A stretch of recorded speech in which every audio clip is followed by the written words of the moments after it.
नगर भवन में हम लोगों ने एक आभार मिलन समारोह आयोजन किया है। इस आयोजन का तात्पर्य ये है कि जब पिछले साल मैं निर्दलीय चुनाव लड़ा था जून 2024 में, निर्दलीय से लोकसभा के चुनाव में, तो काफी साथी यहाँ पे हजारों की संख्या में साथी ऐसे रहे जिन्होंने हमारे साथ रहा, मजबूती से कंधे मिला के काम किया।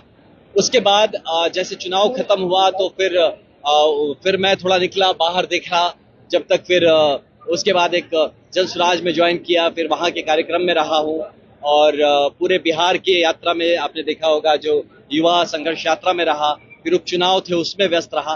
तो इस कारण से मेरा एक औपचारिक धन्यवाद देना नहीं हो पाया था। तो इसके पहले कि फिर राजनीतिक वक्त आए और जिसमें कि अब के आने वाले विधानसभा चुनाव में भी मैं बहुत एक्टिवली पूरे शायद बिहार में आपको नजर आऊंगा, पूरे बिहार में हर जगह, तो ऐसे वक्त के पहले अपने लोगों को एक बार धन्यवाद दिए बिना फिर से किसी भी चुनावी काम में आना मुझे थोड़ा सा ठीक नहीं लग रहा था। इसलिए मैं सबको एक धन्यवाद, एक सही मन से धन्यवाद देना चाहता था। और भी कुछ लोगों ने कहा कि थोड़ा विलंब, इसलिए तो मैंने कहा कुछ सूखे पत्तों को गिर भी जाने देते हैं, थोड़ा वक्त देते हैं, देखते हैं कौन रुकता है साथ में, और फिर एक बार धन्यवाद देते हैं। तो इसके लिए भी आप कह सकते हैं ये भी कहीं मन में था कि मैं थोड़ा सा चेक कर रहा था अपने लोगों को भी कि कौन थोड़े दिन तक ठहरता है, कौन साथ बीच में छोड़ देता है। तो आज जितने संख्या में लोग आए, जिनके लिए मेरा मन से कृतज्ञता है और सबके लिए बहुत आभार। आपने कहा कि चुनाव के पूर्व मतलब विधानसभा चुनाव के पूर्व मतलब में देखिए, मैं जनस्वराज में युवा का अध्यक्ष हूँ, पूरे राज्य में ही मेरा दायित्व रहेगा, तो मैं पूरे राज्य में घूम रहा हूँ, पूरे हर एक 243 सीटों पे मेहनत करूंगा और अपने शाहबाद के 2200 सीट पे मेहनत करूंगा। तो अब चुनावी काम में तो मैं बक्सर भी आऊंगा, बक्सर भी रहूंगा। तो बक्सर के लोग मुझे क्या कहेंगे कि भैया आपके चुनाव के बाद तो अब मिले नहीं थे, फिर एक बार धन्यवाद नहीं दी और फिर आ गए अब चुनाव के वक्त पे। तो इसलिए ये औपचारिक है। वैसे मैं अनौपचारिक तौर पे कई लोगों से मिलता रहा हूँ, लेकिन एक औपचारिक तौर पे एक धन्यवाद देना बनता था, तो इसी के लिए मैंने सोचा कि ये धन्यवाद दे और इसके माध्यम से हमारे लोग एक बार जुड़ जाए। और जो लोग मेरे साथ काम कर रहे थे वो भी तो आपस में मिलना चाहते थे, तो उनके लिए भी मिलने के लिए एक प्लेटफॉर्म हमने क्रिएट किया है। नहीं, बैनर वही, जनस्वराज गायब नहीं। देखिए, मैं निर्दलीय था, बैनर वही है निर्दलीय का। मैं जब लोगों से कहा तो लोगों ने कहा कि भैया जब आप चुनाव में निर्दलीय, तो हम निर्दलीय आपके साथ खड़े थे, आप कोई बैनर लेके आएंगे तो भैया हम कैसे आएंगे। तो इसीलिए मैंने कहा कि जब चुनाव निर्दलीय लड़े थे तो धन्यवाद भी आपको निर्दलीय ही देते हैं। तो यही बात है।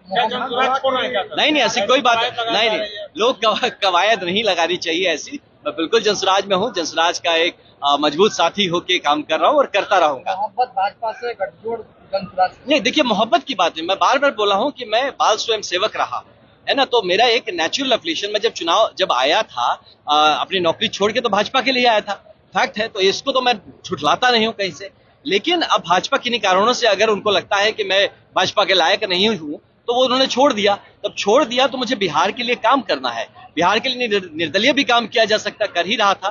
लेकिन जन स्वराज में एक इतना अच्छा मुहिम है, जिस मुहिम को लेके बिहार के बदलाव के लिए एक बेहतरीन प्रयास किया जा रहा है, तो ऐसे एक सकारात्मक, और मुझे लगता है कि ये किसी तरह का न लेफ्ट है ना राइट है, एकदम सेंटर होके अगर बिहार के लिए कोई काम कर रहा है तो उसके साथ मैं क्यों न रहूं, जिसके विचारधारा, जो विकासशील विचारधारा मेरे विचारधारा से मिलती है। जारी करके आपने बताया कि गांव-गांव जाएंगे और नई तरह जी, मैं आपको यही बताना चाहूंगा, जो अगर थोड़ी देर रुकते तो आपको एक बहुत ही शानदार मैं प्रोजेक्ट से मुहिम करवाने वाला था, अगर आप रुकते यहाँ पे तो। और वो ये प्रोजेक्ट है कि आपको एक छोटा सा समझने के लिए बता रहा हूँ, जन सुविधा केंद्र आपने सुना होगा, है ना, जो वसुधा केंद्र के बारे में आपने सुना होगा। तो ये जो प्रकल्प है, जो दुर्भाग्यवश तौर पे जिस लिए बनाया गया था उस तौर से पूरा नहीं हो रहा है, तो इसको 3 स्तरीय, इसको मैंने एक प्रोजेक्ट तैयार किया है कि कैसे मैं इसको 3 स्टेज में, अब जमीन पे जाके लोगों की जरूरत है, वो चाहे किसी तरह की जरूरत है, उस पर काम करेंगे।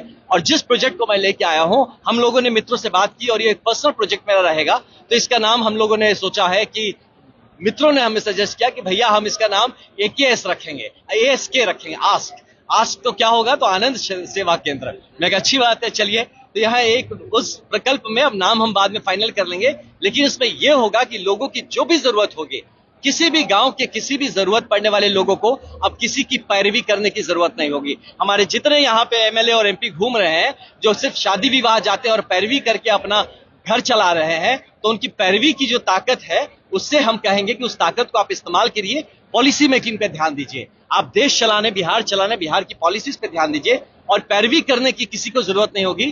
कम्युनिटी लीडरशिप, जो जमीन से लीडरशिप निकलेगी, किस तरह से गांव के हर एक इंसान को, जो करीब आप देखेंगे तो 157 से ज्यादा स्कीम है सेंट्रल गवर्नमेंट के, और 100 से ज्यादा स्कीम है बिहार सरकार के, तो 250 से ज्यादा स्कीम गवर्नमेंट के यहाँ पे चल रहे हैं, लोगों तक पहुंच नहीं रहे। वो लोगों तक पहुंचाने का सही से ये बेड़ा उठाएगी ये प्रोजेक्ट जो हम बात करें। और उसमें जो जन सेवा केंद्र में आपको 10 रुपया, 20 रुपया, 50 रुपया लगता है, इस सेवा केंद्र में 1 रुपया भी नहीं लगेगा। और वहां पे क्या होता है, उस केंद्र में सिर्फ आपका एप्लीकेशन दिलाया जाता है। इस केंद्र में एप्लीकेशन दिलाया जाएगा, आपका फॉलोअप भी कराया जाएगा, और यहाँ कोई धांधली होगी और किसी तरह का अगर भ्रष्टाचार होगा तो उसके सबके सामने फ्लैश भी किया जाएगा।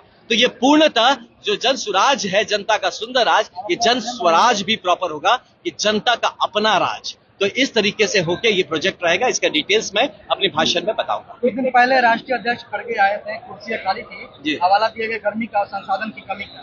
कांग्रेस इतनी बड़ी पार्टी है, संसाधन कमी, जी, जनसुराज के पास कहाँ से संसाधन आ रहा है? नहीं, देखिए, संसाधन की कमी नहीं, लोग के जुड़ाव की कमी है। अगर लोग आपसे जुड़ना चाहेंगे तो आप कितनी भी गर्मी रहे, पसीना रहे, लोग जुड़े। अब पिछले साल चुनाव में देख लीजिए, जब मैं लड़ रहा था तभी 50,000 लोग मेरे साथ जुड़े, 45 डिग्री 47 डिग्री के टेम्परेचर में। आज भी 43 डिग्री है, फिर भी भाई जो देखिए, किसी के लिए मैं ना कोई गाड़ी भेजा हूं, ना ही किसी के लिए कोई व्यवस्था की है। लोग अपने मन से, जितने भी लोग आए हैं सब अपने मन से। तो लोग अगर आपके साथ स्वतः जुड़े हैं, ऑर्गेनिकली जुड़े हैं, तो वो आएंगे। उसके लिए किसी को